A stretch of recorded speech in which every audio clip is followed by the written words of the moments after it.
అది డాక్టర్ గారు చెప్పారంటే చానాళ్ళు చెప్పలేదు, కానీ చెప్తే భయపడి చచ్చిపోద్దని చెప్పలేదు.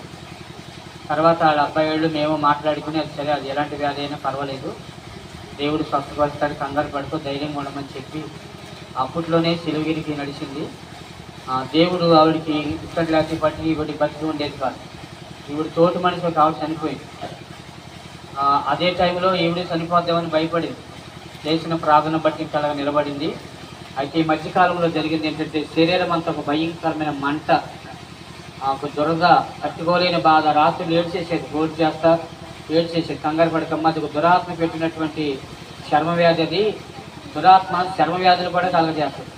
ఎందుకంటే మేము చూసాం, అది ఎప్పుడైతే ప్రార్థన స్టార్ట్ చేసామో అప్పుడే ఎక్కడి దాకా వచ్చింది, అక్కడి నుంచి మళ్ళీ వెనక్కి వెళ్ళిపోయి చివరికి మొత్తం కూడా పోయినట్టుగా చూసాం. ఈవిడ కూడా అదే చెప్పాం, నూనె రాసుకోమా ప్రార్థన చేద్దాం అని. అలా ప్రార్థన చేస్తుండగా తనలో ఉన్న మంట తట్టుకోలేకపోయి, శరీరం అంతా ఏదో మంట, అదేదో బాధ, దురద. అది అంటే గోపితే తీరే దురద కాదు అది. అలాంటి పరిస్థితి నుండి దేవుడు విడిపించాడు. తర్వాత ఆమె పళ్ళు చెట్లో ఏదో కొంచెం పళ్ళుకు సంబంధించిన విపరీతమైన బాధపడి అది అసలే తట్టుకునేపోయేది.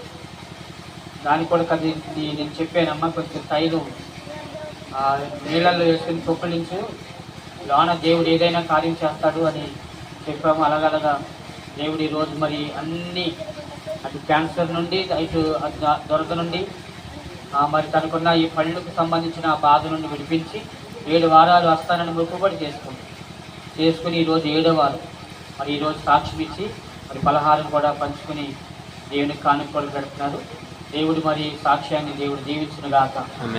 మంచిదమ్మా, అందరూ ఒకసారి చప్పలు కొట్టి దేవుడిని మహిమపడతారు.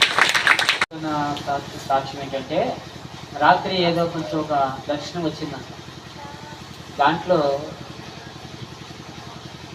తనకి ఈ మొలలో ఏదో కట్టినట్లు అది అలాగేదో ఉంది అంటే అని వచ్చిందంటే ఎవరెవరో కడుతున్నట్టు.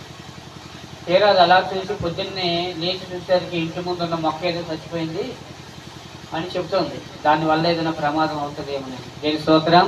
ఇవాళ సాయంకాలం మేము 7ంటికి వెళ్దాం అనుకున్నాం. దేవుడి బయటకు వచ్చి వాతావరణం బాగుంటే వెళ్తాము. ఏదేమైనా కొంచెం దుష్టాత్మ ప్రభావాలు ఉన్నాయి గృహంలో. మేము ఆ మధ్యలో వెళ్ళి ప్రార్థన చేశాము. ఆ తర్వాత మళ్ళీ వెళ్ళవలసి ఉంది. ఈ మధ్యలో కొంచెం దురాత్మకు సంబంధించిన కొన్ని కార్యాలు ఇంటి మీద కొంచెం ప్రభావాలు చూపిస్తూ ఉన్నాం. వాటి నుండి కూడా దేవుడు విడిపించాలని మీరు అందరూ కూడా ప్రార్థన చేయండి. ఇవాళ కానీ లేకపోతే శనివారం కానీ వెళ్ళి ఆ కుటుంబాని కోసం ప్రార్థన చేస్తాం. నేను స్తోత్రం. సరే, దాని గురించి ఏమవుదాం నేను బయట. మరి నాన్నగారిది కూడా ఏంటంటే కొంచెం కిడ్నీల సమస్య. నేను స్తోత్రం. ఈ ఊరే అయితే హాస్పిటల్కి వెళ్తే చెప్పారంట కిడ్నీలు పాడైనవి, నీకు ఏదో చెయ్యాలి, అది చేయాలి, ఇది చేయాలి అన్నారంట. అంటే వాటి డబ్బులు చాలా అవుతాయి కిడ్నీలు అంటే. ఎందుకంటే కిడ్నీలు బాధ అనేసరికి ఇప్పుడు నేనేం చెప్తానంటే క్యాన్సర్ ఒకటి, కిడ్నీలు బాధ ఒకటి, ఇంకా కొన్ని బలహీనతలు ఉన్నాయి. ఇది ఎవరో చూడరు. ఒక డాక్టర్ గారు చూస్తే ఇంకో డాక్టర్ గారు చూడరు. ఎందుకంటే ఇది ఎక్కువగా మరి సొమ్ము చేసుకోవడానికి ఉపయోగపడే ఈ పనులు. నాన్నగారు చెప్పారంటే ఇది ఆవిడేమో వాళ్ళ గారు ఎక్కడ తేవాలి డబ్బులు, ఏదో అంటున్నారు కిడ్నీలు పాడైనంట, అదంటే ఇదంట అని చెప్తుంది. లేదులేమ్మా, ఆయన తిరిగి చక్కగా పనిచేసుకునే వ్యక్తి, కిడ్నీలు గట్రా ఏం పాడవటం కాదు, మొక్కుబడి చేసుకోండి, దేవుని సన్నిధికి వస్తానని మొక్కుబడి చేసుకోండి, అవే తగ్గిపోతాయి. అది చెప్పి బాధ ఏముండదని చెప్పినాక 7 వారాలుగా దేవుని సన్నిధికి వస్తూ ఉన్నారు.